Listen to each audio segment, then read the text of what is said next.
Hello बच्चों। आज मैं बात कर रहा हूँ जेई एडवांस 2012 में पूछा हुआ क्वेश्चन है। मैग्नेटिज्म का ये क्वेश्चन है जो मैग्नेटिक डाइपोल मोमेंट से लिया गया है। A loop carrying current I lies in the x y plane as shown in the figure. ये वाई एक्सिस है और ये एक्स एक्सिस है। इस तरह से एक कॉइल दिया हुआ है, आप देखो ना ऐसे, इस तरह से है। जिसकी डायरेक्शन क्या होगी, इसकी area vector Z Z direction में होगी, मतलब ऊपर की तरफ होगी, ऊपर की तरफ के कैप ये लिखा हुआ है। द यूनिट वेक्टर के cap is coming out of the plane of the paper. The magnetic moment of the current loop is, आपको ऑप्शन दे रखा है। तो सबसे पहली बात कि अगर मैं बात करूँ मैग्नेटिक मोमेंट की, मैग्नेटिक मोमेंट फार्मूला होती है इसकी एन आई ए, और ये है क्या, वेक्टर क्वांटिटी है, तो यहाँ पर हो जाएगी के कैप, क्योंकि इसकी एरिया वेक्टर आने वाली है के कैप। करेक्ट।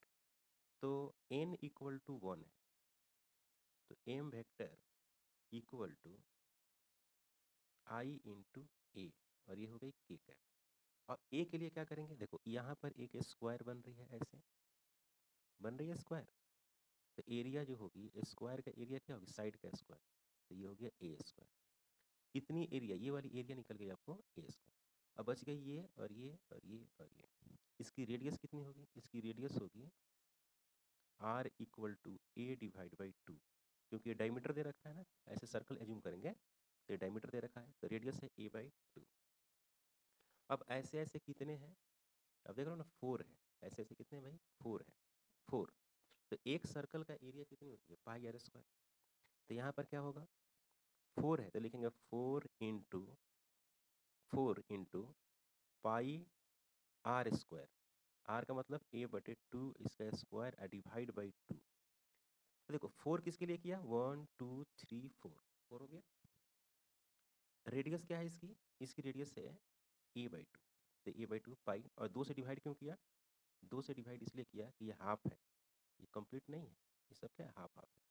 तो ये आएगा, डायरेक्शन इसका आएगा के कैप। तो ए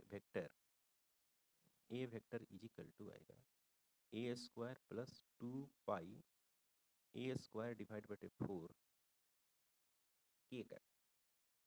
इसको सोल्व करेंगे और इसको ढंग से सोल्व करेंगे तो यहाँ पे मिलेगा A vector is equal to A square plus pi A square divide बटे 2 के कैप। तो यहाँ पर क्या हो गया, M vector is equal to I, और ए वेक्टर का लिखेंगे क्या, A square plus pi A square divide बटे 2 के कैप। क्लियर। इसमें हम सोल्व कर सकते हैं ऐसे, ए स्क्वायर 1 प्लस पाई डिवाइड बटे 2 के cap. This is the magnetic dipole moment, this is the answer. तो आप ऑप्शन देखेंगे तो ऑप्शन में आपको बी मिलने वाला है। मैग्नेटिक डाइपोल मोमेंट का आप फार्मूला लिखिए, फिर करंट इसमें दिया हुआ है, एरिया इसका वेक्टर निकालिए और आंसर। करेक्ट।